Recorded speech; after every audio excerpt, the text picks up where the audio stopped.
sınav olup, öğrenim. Yoksa yazgılar ruhsuz diyelim, sizin öğrenmemiz için televizyonda, radyoda öğrenirler, gören ağır oluyor. Siz beni gözük değil mi? Bir gözük değil. Sımayın. Son düşünürdüm o vakit gelir.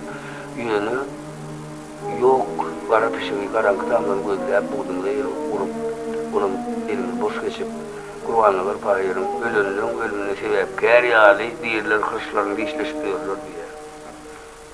Yitiremişsin, düşünüyorsunuz diyor, yitirmek anı düşünecek olup. Ayşe dedi, sakın.